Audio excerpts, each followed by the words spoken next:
Hi everyone, আসসালামু আলাইকুম। আশা করি সবাই ভালো আছেন। আলহামদুলিল্লাহ, আমিও ভালো আছি। শীতকাল মানেই প্রতিটা বাসায় পিঠাপুলির উৎসব লেগেই থাকে এবং কি পিঠাপুলি আমাদের দেশের ঐতিহ্য, তার মধ্যে পাটিসাপটা অন্যতম। এই পাটিসাপটার স্বাদটাও কিন্তু অতুলনীয়। আমার পছন্দের লিস্টে যতগুলো পিঠাপুলির নাম আছে তার ভিতর কিন্তু আজকের এই পাটিসাপটার রেসিপিটা একবারেই অন্যতম। আমার হাতের এই পাটিসাপটাটা যতজনেই খাইছে সবাই বলছে যে আরো একবার করে খাওয়াতে।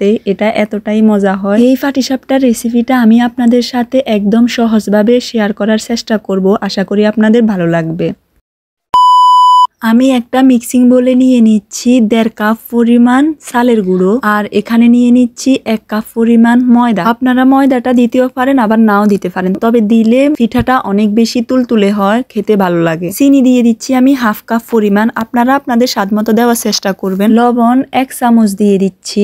লবণ এবং চিনি এই দুইটা জিনিস আপনারা আপনাদের স্বাদ মতো দিবেন, কারণ এটা অনেকে বেশি খায় এবং কি অনেকে কম খায়। দিয়ে দিচ্ছি গুঁড়ো দুধ 2 চা চামচ। এখানে আমি 1 গ্লাস পরিমাণ লিকুইড দুধ ব্যবহার করব। এটা আগে থেকে জাল দেয়া ছিল। আপনাদের বাসায় যদি দুধটা না থাকে তাহলে আপনারা এটা স্কিপ করতে পারেন, তবে দুধটা দিলে পিঠাটা খেতে 2 গুণ টেস্ট বেড়ে যায়। এই কারণে মূলত দুধটা দেয়া, খেতে অনেক বেশি মজা লাগে।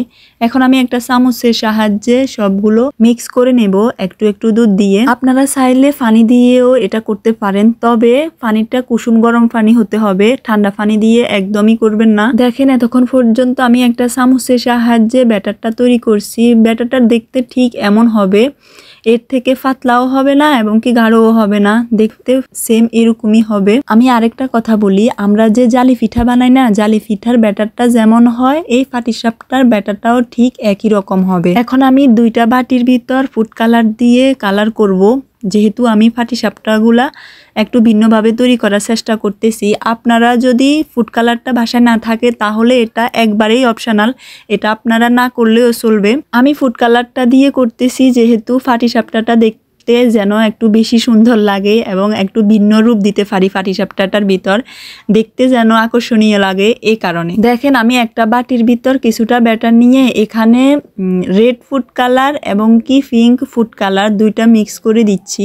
আপনারা চাইলে এখানে শুধু রেড ফুড কালারটাও দিতে পারেন এবং কি শুধু পিঙ্কটা দিলেও চলবে। ফুড কালারটা বেশি দেওয়ার প্রয়োজন নেই, 2 ফোঁটা বা 3 ফোঁটা, এর বেশি কোনো প্রয়োজন নেই দেওয়ার। এখানে আমি একটা বোতল নিয়ে নিছি। এখন বোতলটার ভিতর আমি কালারফুল ব্যাটারগুলো ঢুকিয়ে নেব। এখানে আমি 2টা বোতল নিয়েছিলাম, একটার ভিতর লাল ব্যাটারটা ঢুকিয়ে নেব, আরেকটার ভিতর সবুজটা। দেখেন বোতলের যে ঢাকনাটা আছে এটাকে জল দিয়ে ফুটো করে নিতে হবে এভাবে করে। সবুজ এবং লাল 2টা ব্যাটারি আমি 2টা বোতলে নিয়ে নিছি, দোনোটা ঢাকনাকে ফুটো করে। এই পাটিসাপটার ব্যাটারটা এখন 20 মিনিট রেস্টে রাখবো, যেহেতু এখন আমি পাটিসাপটার জন্য খিরসাটা তৈরি করব। খিরসা তৈরি করার জন্য দিয়ে দিচ্ছি 1 কাপ পরিমাণ চালের গুঁড়ো। এগুলাকে ভালোভাবে 1-2 মিনিট পর্যন্ত ভেজে নিতে হবে। ভেজে নিলে কিন্তু খিরসাটা অনেক বেশি মজার হয়। দিয়ে দিচ্ছি 2 কাপ পরিমাণ লিকুইড দুধ। হালকা হাতে নেড়ে চেড়ে সুন্দরভাবে মিশিয়ে নিতে হবে দুধের সাথে। এখন দিয়ে দিচ্ছি গুঁড়ো দুধ 1/2 কাপ।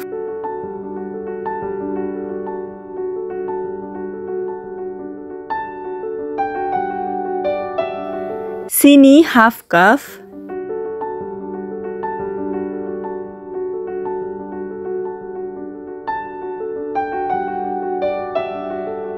এখন দিয়ে দিচ্ছি 1 কাপ পরিমাণ খেজুরের গুড়। আপনারা চাইলে এই খিরসাটা শুধু চিনি দিয়েও করতে পারেন, তবে খেজুরের গুড় দিলে খিরসার কালারটা যেমন সুন্দর আসে, খেতেও অনেক বেশি মজা হয়। খিরসাটাকে হালকা হাতে নেড়ে নিতে হবে, তা না হলে কিন্তু পাত্রের তলানিতে লেগে যাবে। এখন দিয়ে দিচ্ছি 1 কাপ পরিমাণ ফ্রেশ কুড়ানো নারিকেল। খিরসাটা তৈরি করার সময় আপনারা নারকেলটা দেওয়ার চেষ্টা করবেন, কারণ খিরসার ভিতর নারকেলটা দিলে কিন্তু খিরসার টেস্টটা দ্বিগুণ বেড়ে যায়। তাই আপনারা পাটিসাপটা বানানোর সময় কিন্তু খিরসার ভিতর নারকেলটা দেওয়ার চেষ্টা করবেন। আর যদি নারকেল না থাকে কি করার, এমনিতেই তৈরি করবেন। দেখেন খিরসাটা একদম রেডি, অনেক বেশি সুন্দর হয়েছে মাশাআল্লাহ। এখন আমি চুলা থেকে নামিয়ে রেখে দেব ঠান্ডা হওয়ার পর, তারপর পাটিসাপটাটা তৈরি করব। ঠান্ডা হওয়ার পর এখন আমি চলে যাব পাটিসাপটাটা তৈরি করার জন্য। শুরুতে আমি একটা পাত্রে তেল ব্রাশ করে নেব, তারপর দেখেন কিভাবে আমি বোতল দিয়ে কালারফুল ব্যাটারটা দিচ্ছি। 2টা কালারই একে একে দিয়ে দিচ্ছি খুব সুন্দরভাবে। তারপর আমি যে সাদা ব্যাটারটা আছে পাটিসাপটার ওইটা দিয়ে দেব।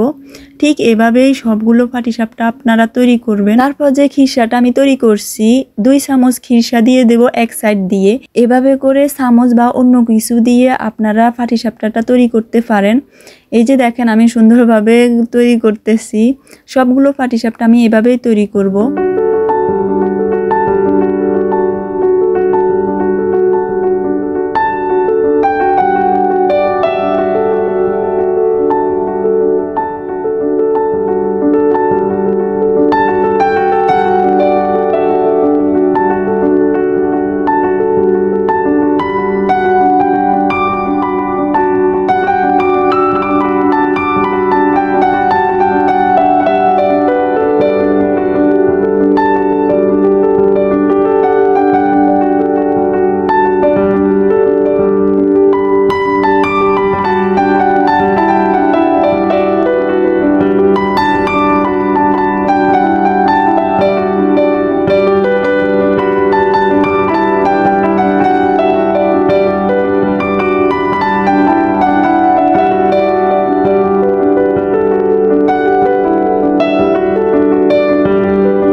মাশাআল্লাহ মাশাআল্লাহ দেখেন কতটা সুন্দর হয়েছে আর দেখতেই তো অনেক বেশি লোভনীয় লাগছে। খেতে তো এত বেশি মজার ছিল, আমার ইচ্ছে করতেছে সবাইকে যদি একটা একটা করে খাওয়াতে পারতাম। আমি আশা রাখবো এই রেসিপিটা যদি আপনাদের একটু হলেও ভালো লেগে থাকে আপনারা বাসায় একবার হলেও ট্রাই করবেন। এটা খেতে এতটাই মজা হয় আমি বলে বোঝাতে পারবো না আপনাদের। একবার হলেও বাসায় ট্রাই করবেন। আমি চেষ্টা করছি সহজভাবে আপনাদের সাথে রেসিপিটা শেয়ার করার। আশা করি আপনাদের ভালো লাগছে। যদি ভালো লেগে থাকে অবশ্যই কমেন্টে জানাবেন রেসিপিটা দেখতে কেমন হয়েছে। আর আমার চ্যানেলের যদি অন্যান্য রেসিপিগুলো না দেখে থাকেন অবশ্যই দেখে আসবেন। আর যদি চ্যানেলে নতুন হয়ে থাকেন সাবস্ক্রাইব করে পাশে থাকবেন। আল্লাহ হাফেজ, আসসালামু আলাইকুম, ভালো থাকেন সবাই।